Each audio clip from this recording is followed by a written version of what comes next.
Hey friend, and welcome back to the Alex Makes VR podcast.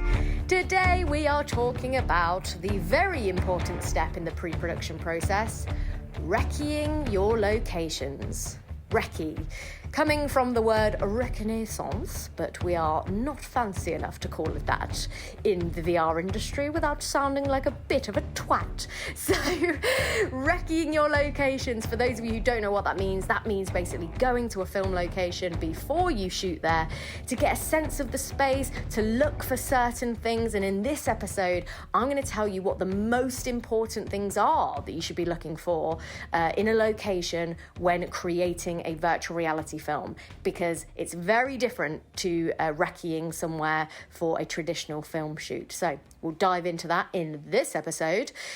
If you would like to ask me questions or you've got subjects for future episodes, I would love to hear from you. I've been having so much fun replying to some of your emails and DMs with voice notes. Who knew that I was more of a talker than a writer?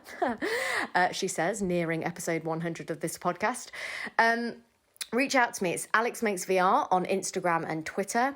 And you can sign up to the newsletter where you get direct access into my email address by signing up at alexmakesvr.com. When you sign up to the newsletter, I reply instantly with an auto reply asking you questions, which includes an opportunity for you to tell me a bit about yourself and tell me about what you're working on. And if you do have any questions, and then I can just reply directly to you from there. So feel free to sign up for that at alexmakesvr.com. In 2017, I went to this event and this person was giving a talk about 360 production. And I'll never forget the words they said at the end. They said, don't forget, every 360 shoot is a visual effects shoot. And that didn't really settle in. I didn't really fully grasp what that meant until I started doing bigger and bigger productions where it became increasingly important that we would recce the location.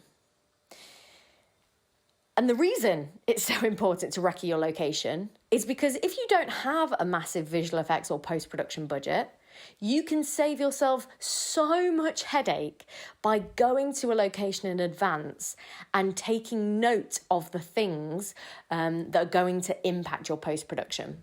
So my aim in this episode is to talk about what some of those things are. And I find it difficult to talk about this subject without getting a little bit technical. So I'm going to try and explain what I mean in as layman terms as possible. But if there's anything in this episode that doesn't quite make sense, or you need another example, or it's something you've never really heard of before, I would highly recommend that you take some notes and you either email me or message me or do a bit of your own research to kind of understand these elements, because they're so important.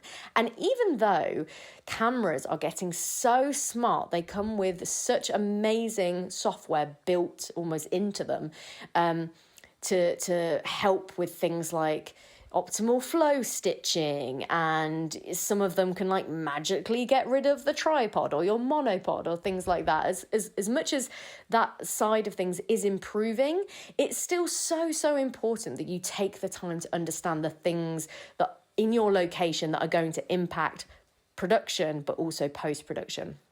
And unlike in the normal film industry where they say, no, you fix it in post, in 360 especially, it's very, very difficult to fix it in post, and it's very, very expensive to fix it in post. So the more prep work you do, the more kind of well-versed you are in the locations you're shooting at, the easier everything is going to go. And you would rather be over-prepared than under-prepared. So, reccying your locations. Now, we've talked about in previous episodes the fact that locations in 360 shoots are almost like characters in themselves, because the audience can look around fully. The choice of location speaks a lot to your film. The place that you choose to shoot a scene can very much affect the atmosphere of a scene. If you choose a slightly more closed, small space where everything's kind of quite, everything's quite dark, or there's not much lighting. A bit like in real life, if you were in kind of like a closer, kind of smaller space, you would feel a bit more claustrophobic. It would have this a little bit more sinister, slightly tense atmosphere to it. Whereas if you were out in the open, there's almost this feeling of like vulnerability, of being kind of not, being out in the middle, not having kind of, like a wall to be up against. The idea of there being lots potentially going on around you. It's a very, very different kind of vibe. So firstly, you want to think about the locations that are going to match your scene's atmosphere. You're going to want to pick locations that say something, I guess, about that scene. And obviously, when you're working on a budget, that can be really difficult. So a lot of that atmosphere can also be created by your props and your production design, even if that just means, dressing up the set a little bit if you've not got much budget, bringing in extra props to make a space feel the way you want it to feel, or even taking stuff out of a room to make it feel a certain way if there's kind of too much going on. So this is why it's really important for you to recce your locations before you shoot there.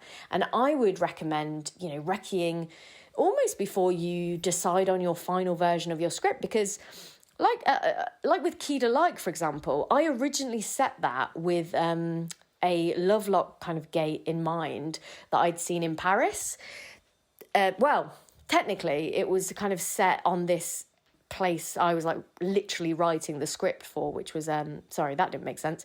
I originally wrote the script whilst sitting by a Lovelock gate in Vancouver. I was living out in Canada, but it was kind of in my head, I kind of had this Parisian kind of inspired, like it's a bit grungy, and it's like, these locks are just like overflowing off the gates, and it's like a bridge, so there's like water. I had this very particular image in my head of where it was going to be set. But then when it became kind of like, when it came to the practicality of it, the crew and the main talent were all based in London. It was becoming increasingly apparent that I couldn't really afford to bring everyone up.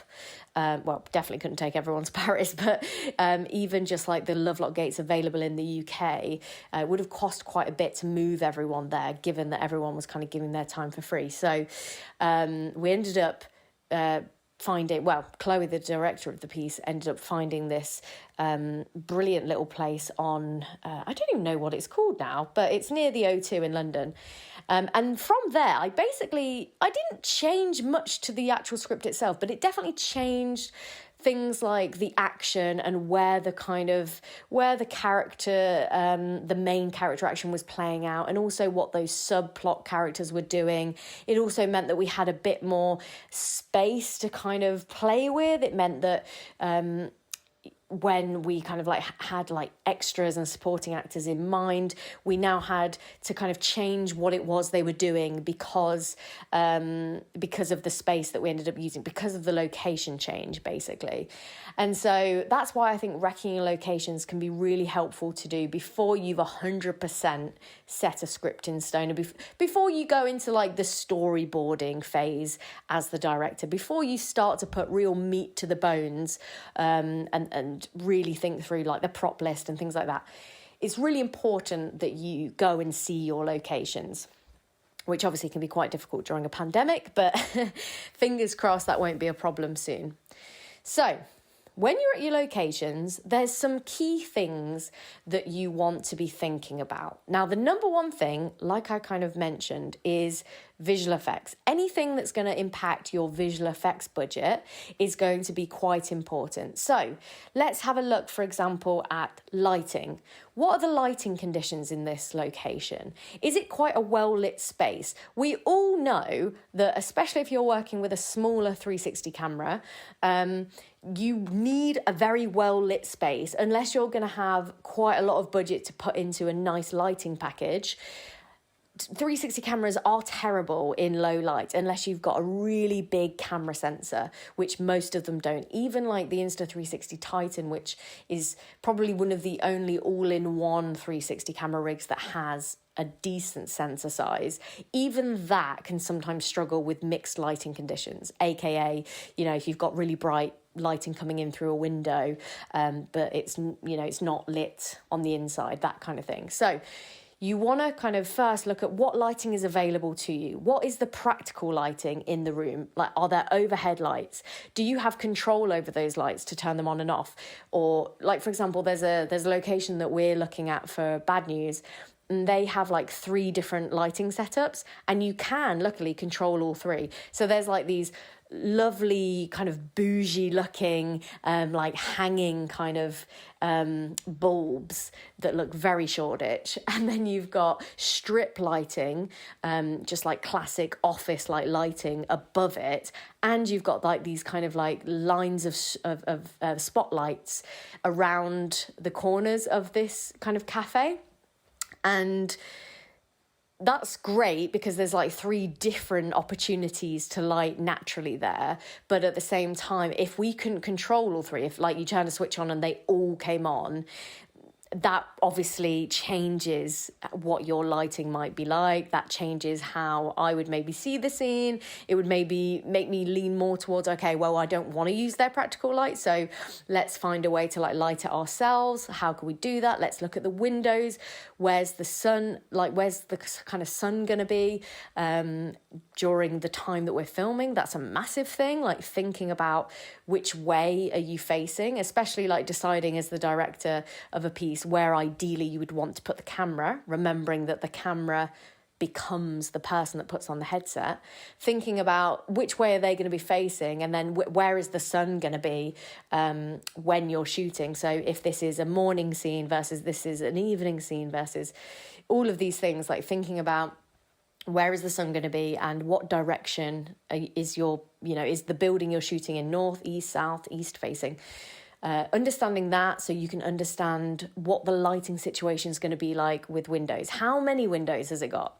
If it's got too many windows, then that also becomes a visual effects problem, because you might have to do what we call plating, which means, having to basically do a whole shot of the room with let's say you turn the exposure on the camera right down so that you can really see the detail outside the windows. But then when you shoot on the inside, you turn your exposure back up, which means the windows are blown out, but you can actually see what your actors are doing.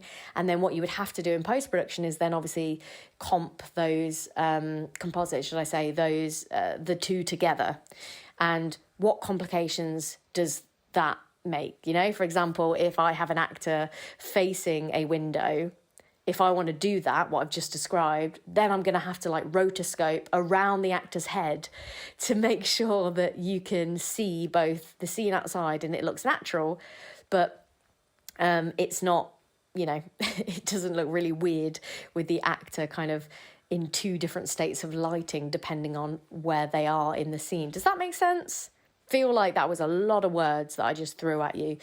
And that's obviously, that's an example though of a creative choice where it's like, I would highly recommend no one does that, especially with a 360 camera. Use your window lighting to your advantage. So you want the windows, if you are going to use natural lighting, use the lighting from the windows to create a key light. So you want your actors, standing on the opposite side to the window. So the light from the window kind of comes in and lights up their face. It acts as your key light, or even like enhances the light if you're going to add artificial light in as well. Does that make sense? Again, if there's topics or if there's things that I'm covering here that you want to learn more about, just let me know. Speaking of lighting, what practical lighting is there in the scene? Is there kind of, do you want to have lamps? Are you going to could you add some like fairy lights? With Bad News, I very much want to lean into that idea of like dystopian, futuristic kind of bylighting with like heavy blues and greens contrasting with reds and oranges. Like that's the kind of vibe I want to go for this piece. That's going to mean for us that we have to really, really, really understand our location and our lighting. You know, we're going to have to close down a lot of our windows so that we have complete control over the lighting conditions, which means I'm going to have to think about, okay, well, where are we going to set up all these lights so that we can do the least amount of post-production to get rid of them? And this is why, just to let you in on my thought process, I think I might have talked about this before, but this is why I'm potentially leaning towards using something more like 180 VR rather than 360 for Bad News, because I do want to really lean into that lighting setup, and you can do so much more with 180 because you don't have the constrictions of, well, I need to be able to pay someone to, you know, erase all of this camera stuff out of the scene because I don't want it there for when the audience sees this piece. And if I don't have that money, or if I don't want to spend the budget on that, you know, how much is it going to impact the piece if I turn it into a 180 piece rather than 360, so I can hide all of the lighting behind the camera, which obviously you don't have the luxury of with 360.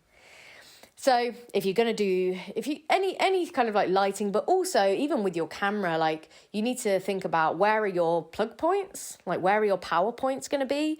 Are you going to have to run an extension cable in? How many are you going to need? Practical things like this that I don't think many people think of. They just think, oh, I'll just rock up and I'll just shoot and it's going to be great. These are the things you need to be considering. For your sound engineer, I mean, I always try and bring my sound person along to the shoot, to the recce, because I don't really know what they're listening for. I know that we need to make sure that it's not noisy. Again, thinking about one of the locations we're using for Bad News potentially, it is this massive open air kind of aircraft hangar that's been turned into a skate park. And if we end up using that place, the number one thing I know is going to be a problem is how kind of the sound is just, you know, there's a very particular sound that you get when you're standing in the middle of a giant open space. It's very echoey. It's very, I don't even know what the word is, but, you know, it's not that same nice cushioned soundproof environment. You kind of lose the voice kind of just dissipates into the distance. The way that you shoot that is the way that we kind of mic that, the way that the sound kind of is gonna work in that place is gonna be very different to the way that the sound works in something like a home, like in a kitchen or something. And again, even thinking about that, like, if you're going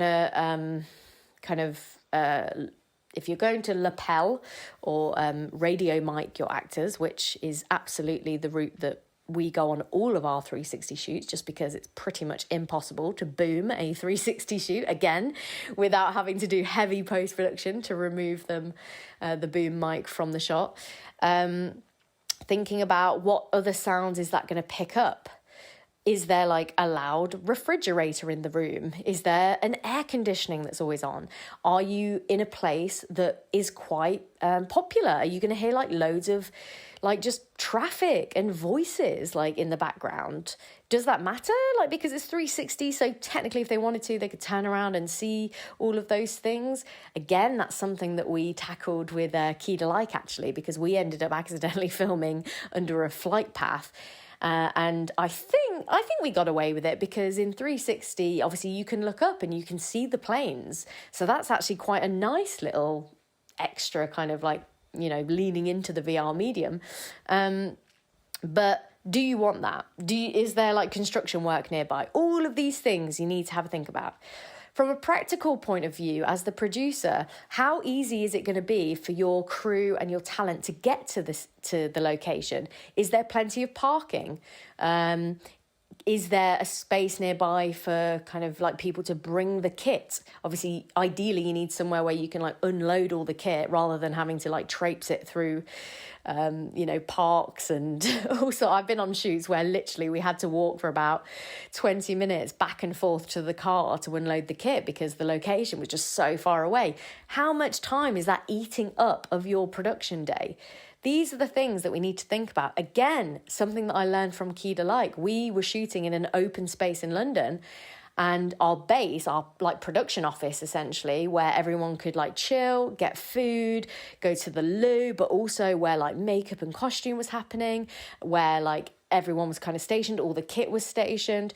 It was a good kind of like 5 or so minute walk, maybe even a little bit more, to this base from where we were shooting.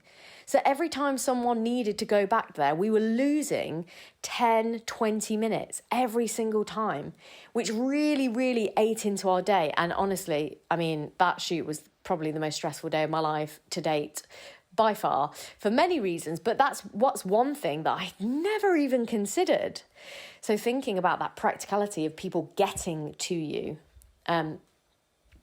thinking about, is there respect, especially during COVID times, especially now we're going into this era of being COVID compliant on productions. Do you have enough space in a location for your crew and talent to be socially distanced when you're not shooting? Or do you have like places that are going to be almost like designated like hygiene stations? I mean, to be fair, I wonder if it would be interesting to do an episode about that, because my producer on the project, Charlotte, she has had to do like a full-on in-depth COVID compliant production course to kind of learn all these things that make a production secure. So I wonder, let me know if it would be interesting for me to do an episode with her talking about all the things that are going to go into doing a production. Now we have to be COVID secure. So practical things like that are also things that you need to think about. And you need to think about, from the point of view of the producer, thinking about pulling that schedule together. If your locations are really far apart, then that's going to really drag your production day. You could be so surprised with how much time you will lose in what we call a company move, which means that, everyone in the crew and talent moves to the new location. I remember filming a comedy pilot series, it was like a kind of mini, I guess it was a pilot. It was kind of like a little mini series that was made up of lots of different kind of episodes that became like this pilot. And again, that we filmed in 3 different locations in Cambridge, but every time we moved, it would take us about 2 to 3 hours to like set up for the next, 3 hours might be extreme, but between 1 and 2 hours to set up for the next shot, because Cambridge is a nightmare in terms of parking. So that was literally the shoot where we had to drag stuff back and forth from a park.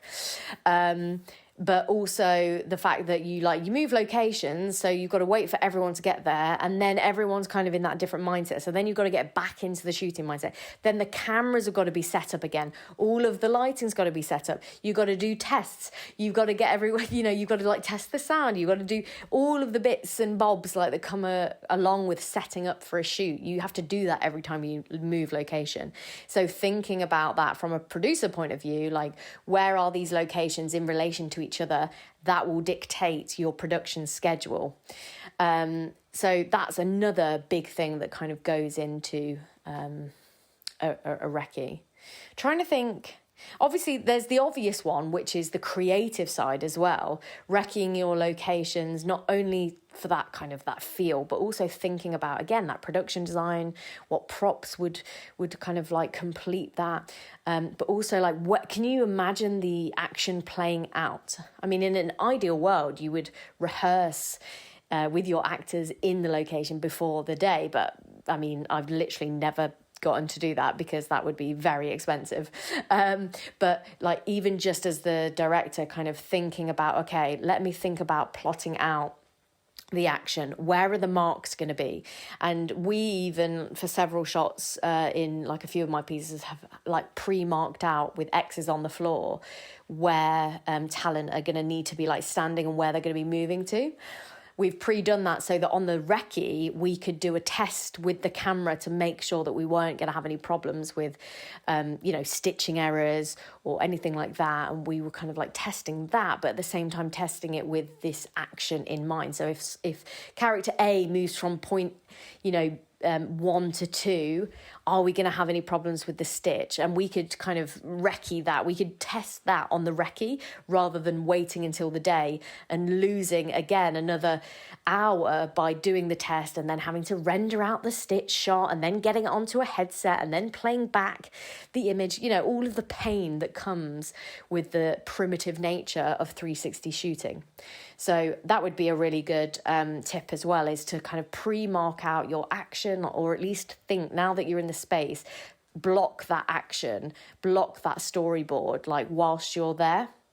And if you need to do any test shots, I would highly recommend you do them on your recce rather than waiting until the production day. So we've covered lighting, we've covered, what else have we covered? We covered practicality for the production schedule.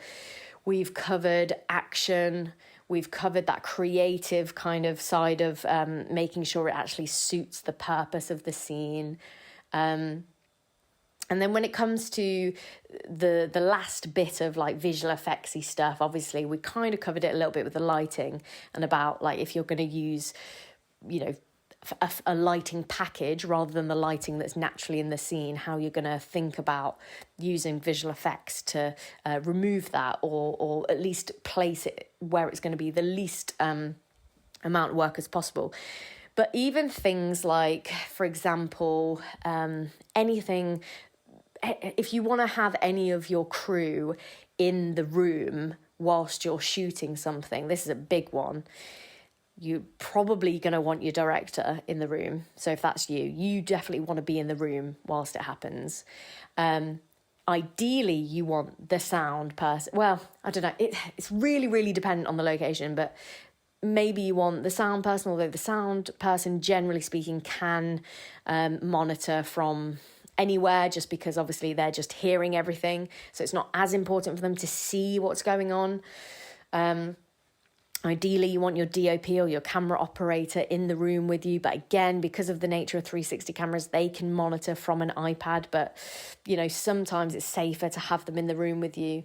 I tend to like to have a script supervisor in the room with me as well, because, again, because takes are so long, usually, especially working on not necessarily original projects, because as the director you can kind of, and the writer of the piece, you can kind of like take a bit of liberty with the script, and if it works, you can allow that ad lib, you can allow that improv, you can allow that change in vocab slightly. But when you're working on like a corporate or commercial shoot where the script has been signed off, a script supervisor is invaluable to be able to keep track of where you're at, make notes on what takes are usable, just so that when you get to the process of like getting into post-production and choosing the shots that you're going to use, you've got all of those notes available to you of, which shots are usable, which ones you like. We tend to always shoot one kind of hero shot and one safety shot. So realistically, you want 2 takes of every scene that you're really, really happy with.